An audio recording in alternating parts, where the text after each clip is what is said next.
quero começar dizendo que se você quer uma resposta no final, prepare-se para ficar desapontado. Não há resposta. Eu era um residente nos estúdios da Nickelodeon em 2005, por causa da minha graduação em animação. Eu não era pago, claro, a maioria dos residentes não são, mas tive algumas vantagens além do aprendizado. Para os adultos não é grande coisa, mas a maioria das crianças na época se matariam por isso, já que trabalhava com editores e animadores. Eu conseguia ver os novos episódios dias antes de serem lançados. Vou direto ao assunto sem maiores detalhes desnecessários. Recentemente eles haviam criado o filme do Bob Esponja e todos os funcionários estavam sem criatividade, então demorava mais para começar a nova temporada. Mas o atraso durou mais ainda por causa de uma virada inesperada. Teve um problema com a Premiere da quarta temporada que fez com que tudo e todos parassem por alguns meses. Eu e mais 2 residentes estávamos na sala de edição juntamente com os chefes de animação e os editores de som para os ajustes finais. Nós recebemos uma cópia do que seria o episódio Medo de Hambúrguer de Siri e nos juntamos em frente à televisão para assistir. Os animadores geralmente colocavam títulos engraçados, numa espécie de piada interna entre nós, já que a animação ainda não estava finalizada. Títulos como o sexo não funciona ao invés de não nem, coxinha, quando Bob Esponja e Patrick adotam um filhote de ostra, nada particularmente engraçado. Então quando lemos o título O Suicídio do Lula Molusco, não pensamos em nada além de que seria uma piada mórbida. Um dos residentes até riu do título. A música tema tocava normalmente.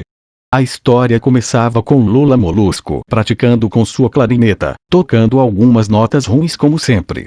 Ouvimos Bob Esponja rindo do lado de fora e Lula Molusco gritando para o outro ficar calado, já que teria um concerto e ele precisava praticar.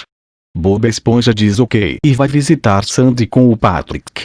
As bolhas de mudança de cena aparecem e vemos o final do concerto de Lula Molusco. É quando as coisas começam a ficar estranhas.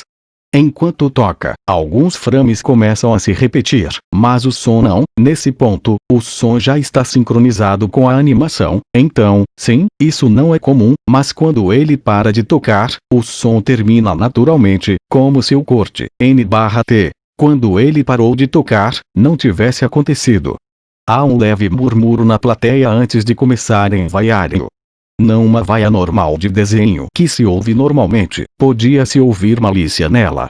Lula Molusco aparece em tela cheia, e ele está visivelmente assustado. O corte vai para a plateia, com Bob Esponja ao centro, e ele também está vaiando, coisa que nunca faria. E não é a única coisa estranha. O mais esquisito era que todos possuíam olhos hiperrealísticos, super detalhados, com as pupilas vermelhas.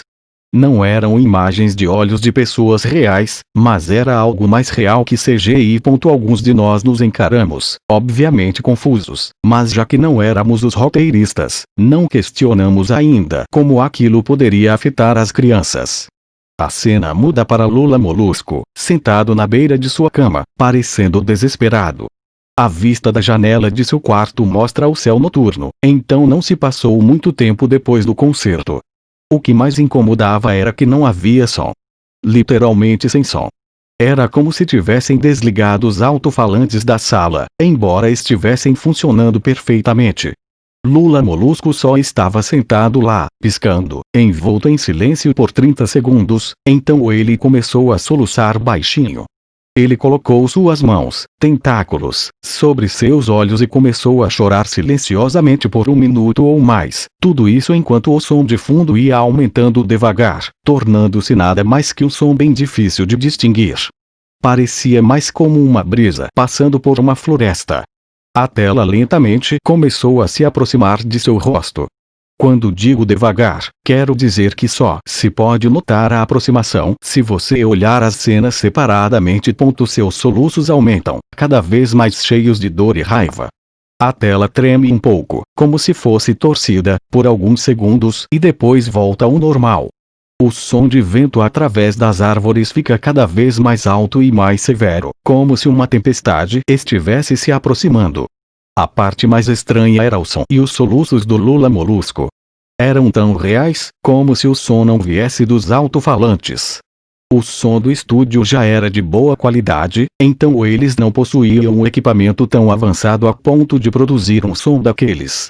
Além do som do vento e dos soluços, bem baixo, podia-se ouvir um som parecido com o de risadas.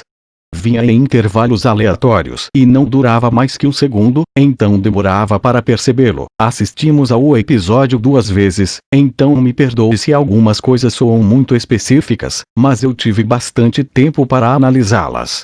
Depois de 30 segundos disso, a tela embaçou e tremeu violentamente, e alguma coisa apareceu rapidamente nela, como se um único quadro tivesse sido trocado. O animador principal pausou e voltou quadro a quadro. O que vimos era horrível. Era a foto de uma criança morta. Ele não tinha mais do que 6 anos. O rosto estava desfigurado e ensanguentado, um olho estava pendurado para fora de seu rosto contorcido. Ele estava nu, exceto pela roupa de baixo, seu estômago fora aberto violentamente, e suas entranhas jaziam ao seu lado. Ele estava deitado em uma espécie de pavimento, provavelmente uma estrada. A parte mais assustadora era a sombra do fotógrafo. Não havia fita de isolamento, nem marcadores de evidência, e o ângulo era totalmente diferente daqueles para foto policial. Parecia que o fotógrafo era a pessoa responsável pela morte da criança. Nós estávamos, obviamente, mortificados, mas continuamos, esperando que fosse apenas uma piada doentia. A tela voltou para Lula Molusco, ainda soluçando, mas mais alto que antes, e metade de seu corpo aparecia na tela agora. Algo parecido com sangue escorria de seus olhos. O sangue também era hiperrealista, parecia que você podia tocá-lo e senti-lo nos dedos. O vento agora soava como se um vendaval açoitasse a floresta. Havia até o som de galhos se partindo. A risada, um barítono profundo, aparecia em intervalos maiores e durava mais. Depois de 20 segundos, a tela tremeu novamente e mostrou um único frame diferente. O editor estava relutante em voltar à cena, todos nós estávamos, mas sabíamos que tínhamos que fazer. Dessa vez a foto era do que parecia ser uma garotinha, não muito mais velha que a primeira criança. Ela estava deitada de barriga para baixo, em uma poça de sangue. Seu olho esquerdo estava saltado para fora da órbita e ela estava nua, exceto pela roupa de baixo. Suas entranhas estavam empilhadas sobre um corte em suas costas. Novamente o corpo estava na rua, e a sombra do fotógrafo era visível, muito similar no tamanho e na forma vistos na primeira foto. Eu me segurei para não vomitar, e outra residente, a única mulher da sala, saiu correndo. O episódio continuou. 5 segundos após a segunda foto ter aparecido, Lula Molusco ficou em silêncio, como quando essa cena toda começara. Ele abaixou seus tentáculos e seus olhos estavam hiperrealistas, como os dos outros no começo do episódio. Eles sangravam, estavam injetados, e pulsavam. Ele apenas encarou a tela, como se assistisse ao espectador. Depois de 10 segundos, ele começou a soluçar novamente, dessa vez não cobrindo seus olhos. O som era profundo e alto, e agora estava misturado a gritos, o que era ainda mais amedrontador. Lágrimas e sangue corriam por sua face pesadamente. O som de vento voltara, assim como a voz que ria, e dessa vez a próxima foto que aparecera durou por 5 quadros. O animador conseguiu parar a cena no 4º quadro. Dessa vez a foto era de um garoto, da mesma idade da criança da foto anterior, mas dessa vez a cena era diferente. As entranhas estavam sendo puxadas para fora de um corte no estômago por uma mão grande. O olho direito estava pendurado, sangue jorrava dele. O animador continuou.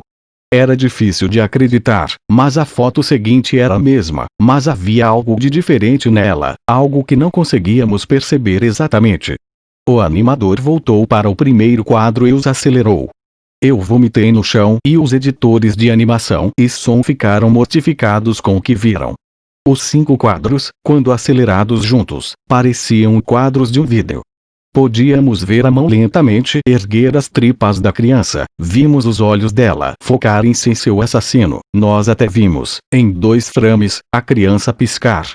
O diretor de edição de som nos mandou parar, ele tinha que ligar para o criador da série e mandá-lo ver aquilo. Mr. Hillenburg chegou depois de 15 minutos. Ele estava confuso com o porquê de ter sido chamado ali. O editor continuou o episódio. Após aqueles quadros terem passado, toda a gritaria e todo o som parara novamente. Lula Molusco estava apenas encarando o espectador, seu rosto estava na tela toda, ficou por 3 segundos. A cena afastou-se e aquela voz profunda disse: faça. Podemos ver uma arma nas mãos de Lula Molusco. Imediatamente ele coloca a arma em sua boca e puxa o gatilho. Sangue e cérebro bem realistas espalharam-se na parede atrás dele em sua cama. Ele voou para trás com a força do tiro. Os últimos 5 segundos do episódio mostrava seu corpo na cama, um olho pendurava-se para fora do que restava de sua cabeça, encarando nada. Então o episódio acabou. Mr.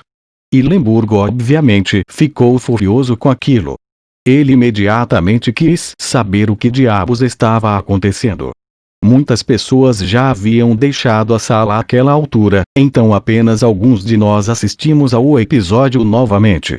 Ver o episódio mais uma vez apenas colaborou para fixar mais ainda tudo na minha mente e me causar pesadelos terríveis. Me arrependo de ter ficado. A única teoria em que conseguimos pensar foi que o arquivo fora editado por alguém ligado ao estúdio de desenho. O CTO foi chamado para analisar o que aconteceu. A análise mostrou que o episódio estava editado sobre um novo material, entretanto, o timestamp sequência de números que mostra a data e a hora em que um certo evento aconteceu, mostrava que a edição havia acontecido apenas 24 segundos antes de começarmos a ver o episódio. Todo o equipamento foi examinado por softwares de vários estrangeiros, assim como as falhas, como se o timestamp pudesse ter sido corrompido. Mas tudo parecia normal. Não sabemos o que aconteceu, ninguém sabe. Uma investigação ocorreu para tentar descobrir a origem das fotos, mas nada foi revelado. Nenhuma das crianças foi identificada, e nenhuma prova foi coletada dos materiais.